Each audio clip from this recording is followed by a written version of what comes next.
let's just tackle this question. So the ever-changing regulatory situation, it seems that every day I read that X country is now banning or enabling Bitcoin or adoption, enabling crypto adoption, taxing it to kingdom come, or advancing it. Now, how does IOTA, being such a decentralized nonprofit foundation, how do you view the situation? How do you actually adapt to it when you have so many partners all over the globe? Well, we always said since the very beginning that regulation is really important for us to get adopted.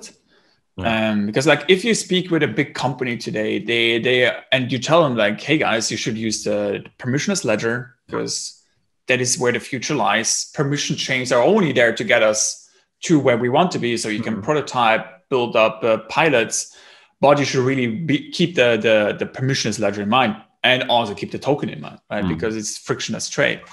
And they get very excited about it, but then always it's the same questions: taxes, accounting, standards, like what are the transaction fees? Where do we register to buy a bunch of tokens?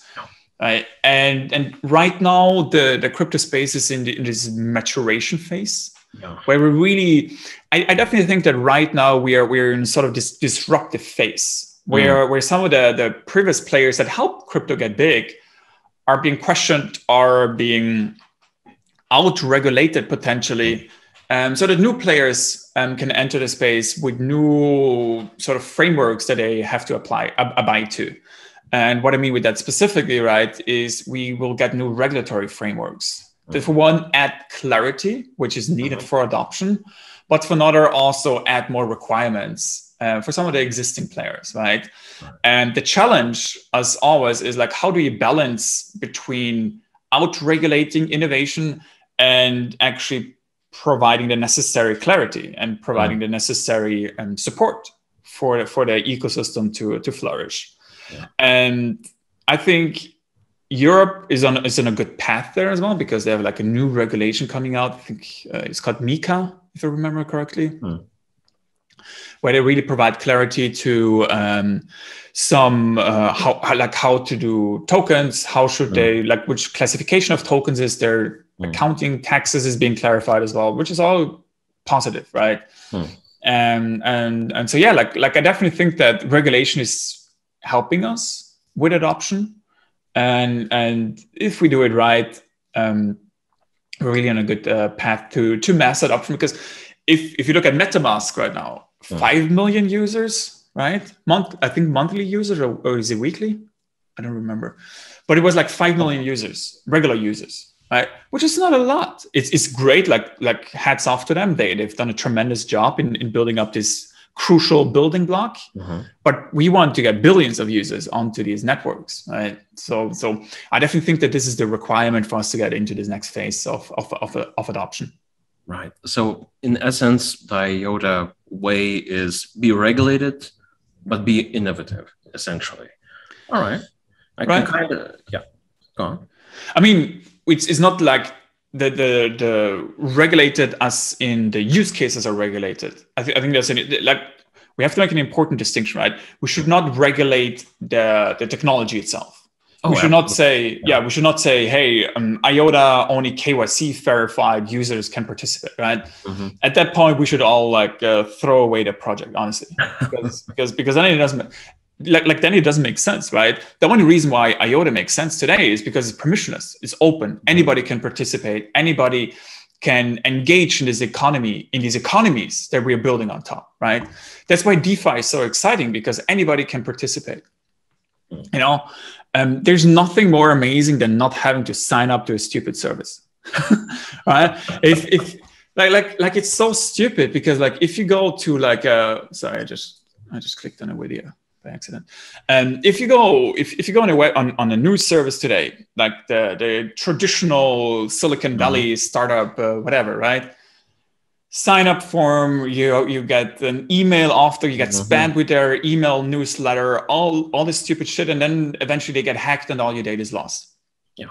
Crypto, right now with DeFi, right? All you need is your wallet, and then you can engage, and it's interoperable, which is so exciting. But this is really the future, and we should make sure that this future is where we're going towards. What we should instead do with regulations, right? Regulate the use cases. And also regulate sort of the endpoints where people get in and out of these ecosystems.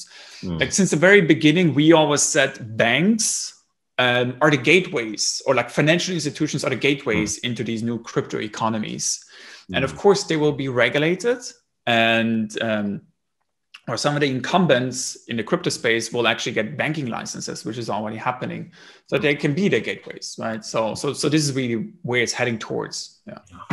And actually, continuing on that point, and we touched upon it previously, but could you just help the DailyCoin viewer, the IOTA, let's just say evangelists, help us all, kind of differentiate between the V chains, the Hedera hash graphs, the Cardanos of the world, and just to make sense of it, how IOTA is tackling the industry differently, just so that we could have a soundbite of it.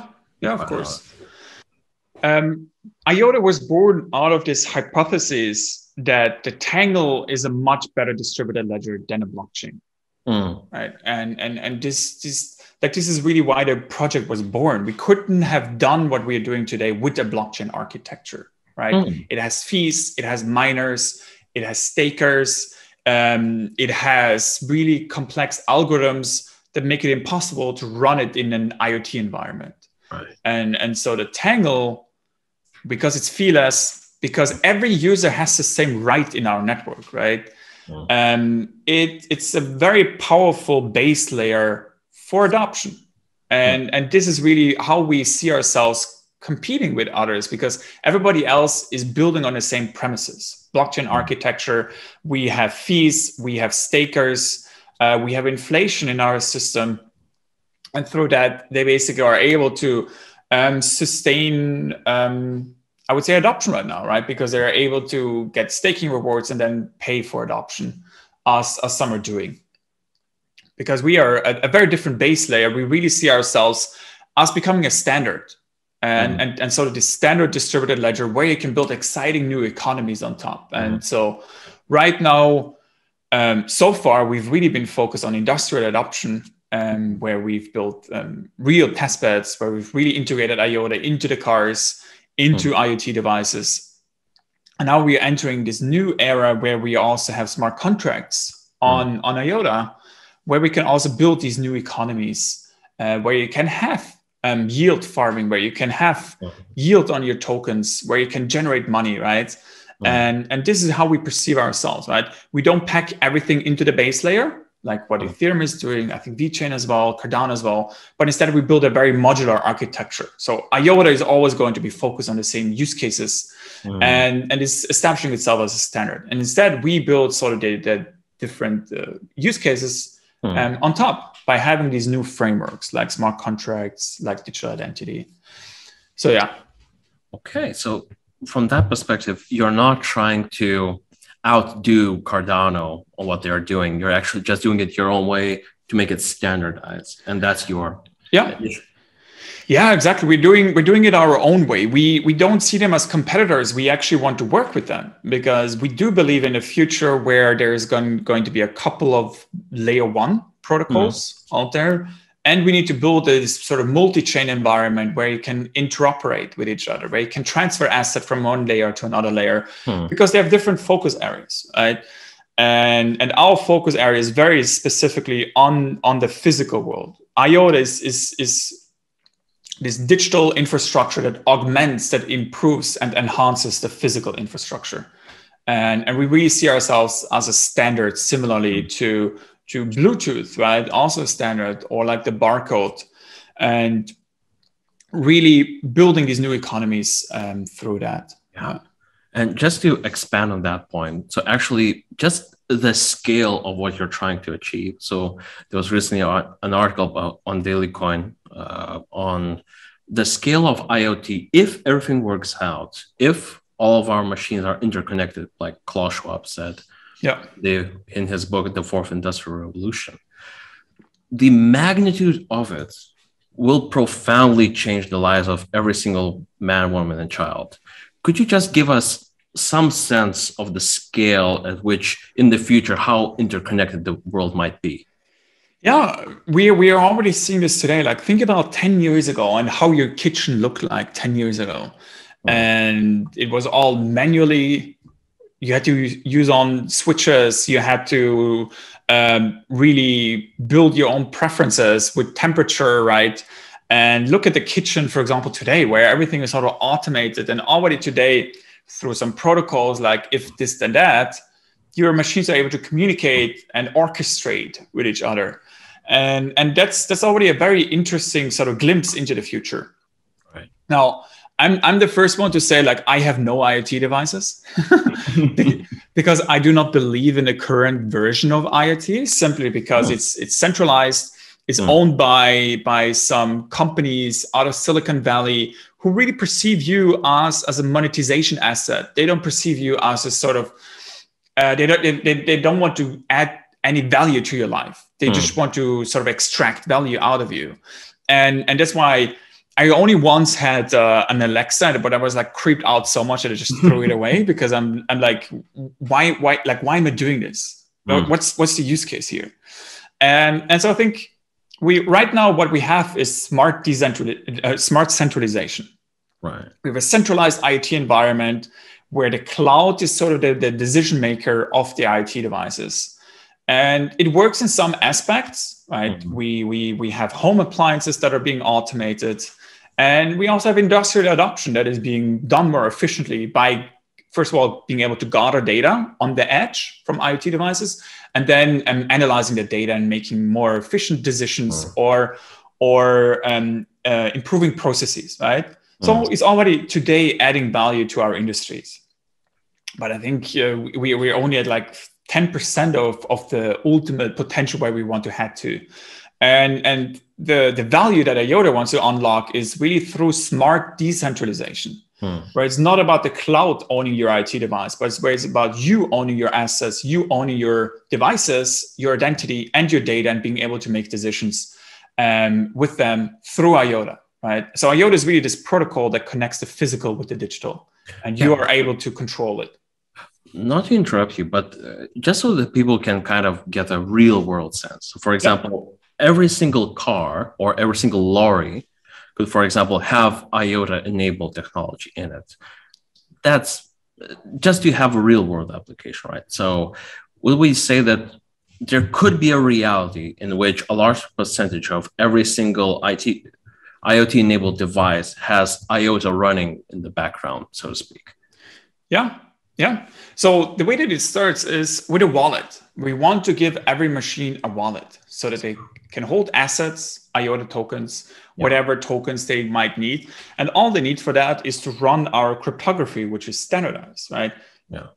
That's all you need to run a wallet. And the way that it's evolving is that we have these smart hubs, which are then going to be full nodes, so that you can transfer your transaction to a full node, so you can actually participate in the IOTA network. And if you think about, for example, Solana, right? Solana has a big focus on their claim that they have thousands of TPS, because they think that is their main differentiation, right? And the requirement, or what they have to give up for that, is decentralization, because they have a couple of hundred nodes that are maximally specced out so they can maintain their network. IOTA has the orthogonal, right? The opposite vision of the future.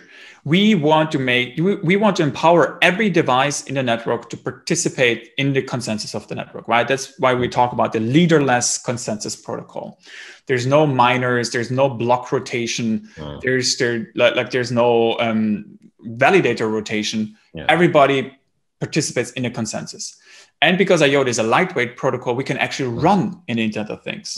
And that's why we can enable this future and this next phase of automation, which is autonomy, right?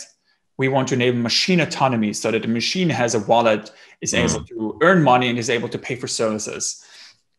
And that's we're building this building block by building block to really get to this ultimate vision of autonomy. And actually, that is a very cool vision of tomorrow. Let's just say every single device has its own wallet. But may I be cynical, because this is DailyCoin. watching what, for example, Amazon is doing and some other players, of course, it's industry standard that they kind of see a good technology. Oh, it's awesome. Let's copy it or buy it up. What's stopping for, let's just say, the behemoths of the world watching you guys actually develop it to a certain point and then, because it's all open source, trying to develop their own? Because there's kind of a, Peter Thiel said this, strive for monopoly, right? Yeah. It's kind of that mentality. How do you sleep at night when you know that that may be a reality, or is that not a thought that comes to your mind?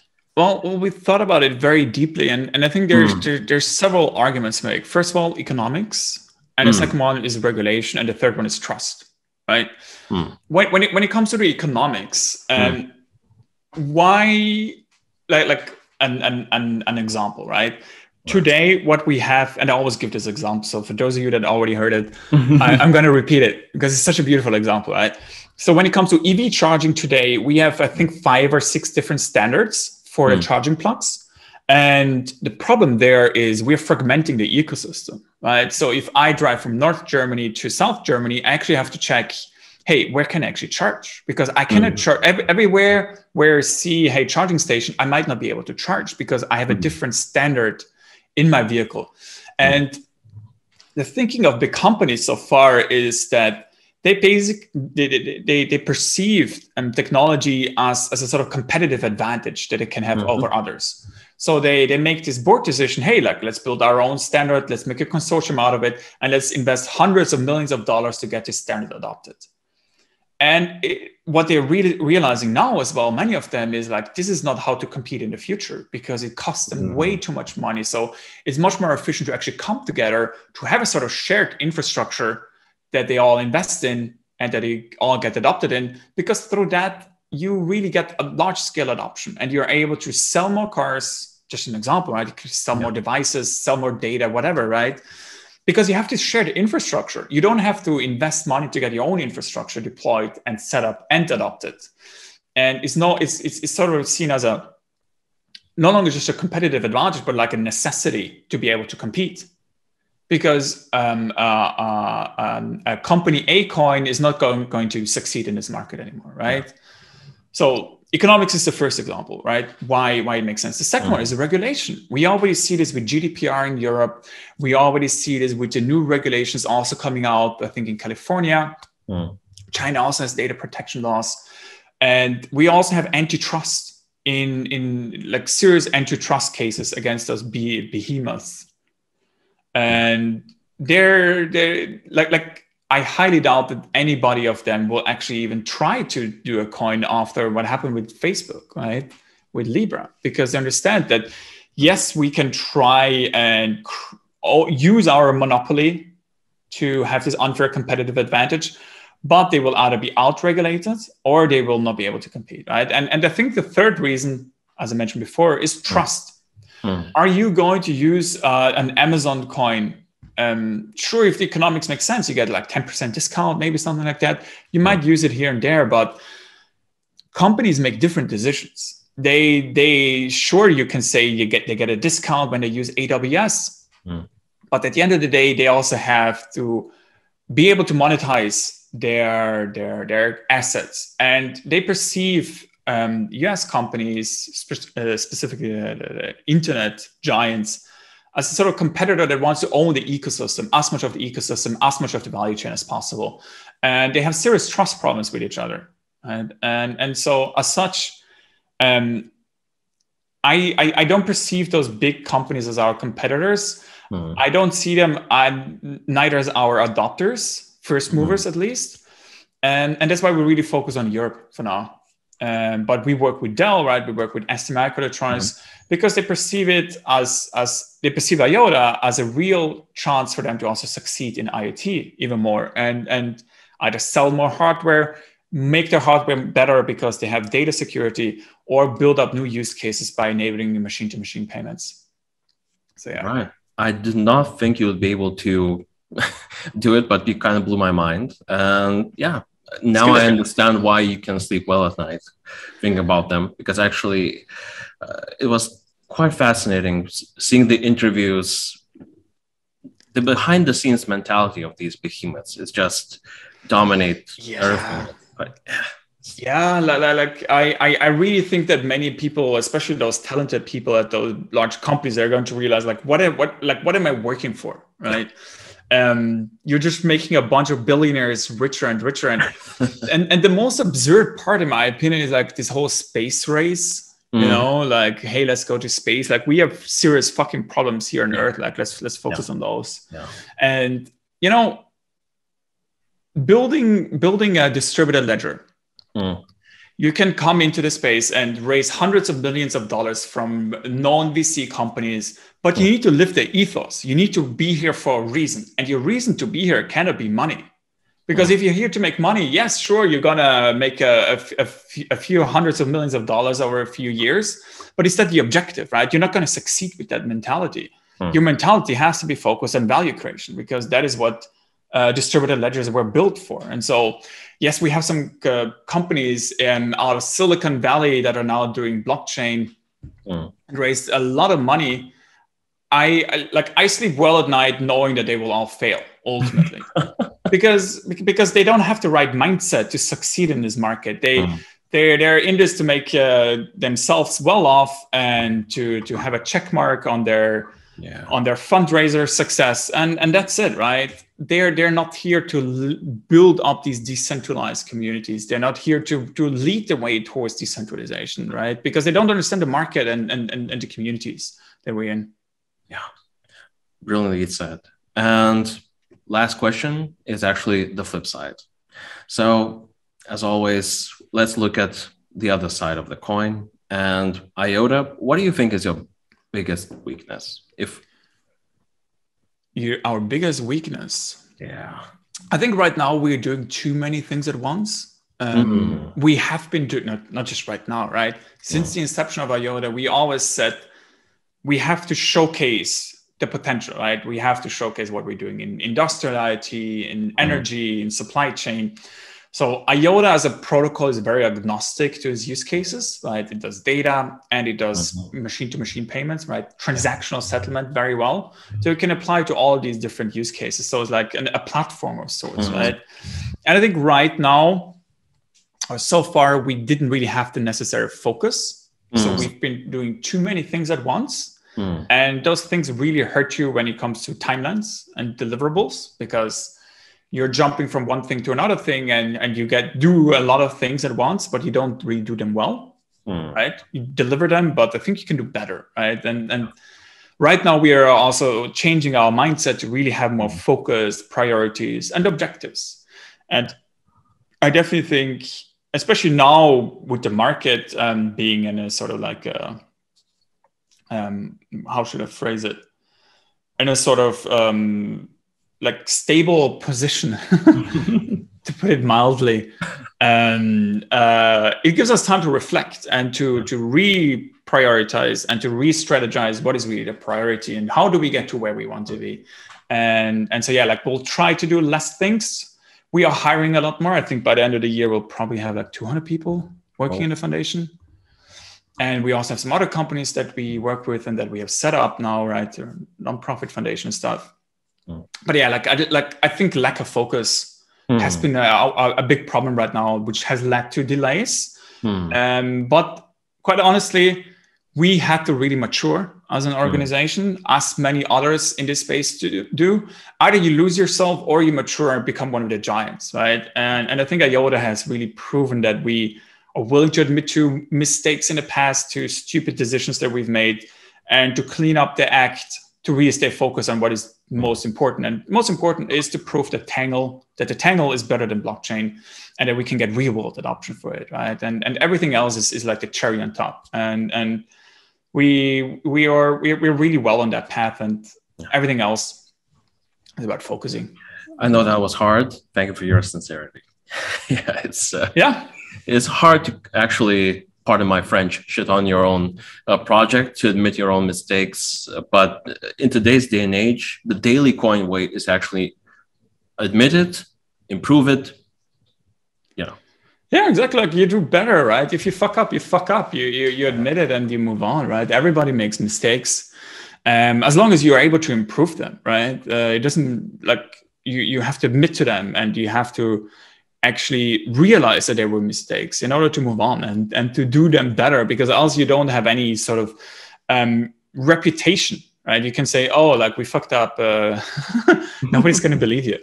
And, you know, like that's the beauty of decentralization, right? Because we have this community and we have a very exciting community, or excited community, that believes in this future of IOTA, that believes in what we're doing, and that is also able to question what we're doing. Because the only way that we are going to succeed is every decision that we make, every step that we make, that is being questioned by the community. Like, why is this important right now? Why are you doing this? And why should I actually believe that you're the best person to lead the project, right? That's the power of decentralization, because anybody can make a fork at any point and show that they can do it better. And I really welcome that as well. And only through that we can really move forward and build these resilient systems, because the last thing that we want is to just repeat the same mistakes of the internet days, where initially it was decentralization, right? It was to be free to exchange information. And now we're sort of being imprisoned again by those internet giants who own the ecosystem. So we have to make sure that we don't repeat those same mistakes that we've done with the internet, and really live decentralization, right? And question everything along the way, and be able to accept this criticism and do better, right? And that's what makes this crypto space so exciting and so powerful, right? Yeah. Well, it's an interesting time to be alive. And this has been the Flipside Crypto with Dominik. Thank you, Dominik, truly, for being a part. Thank you.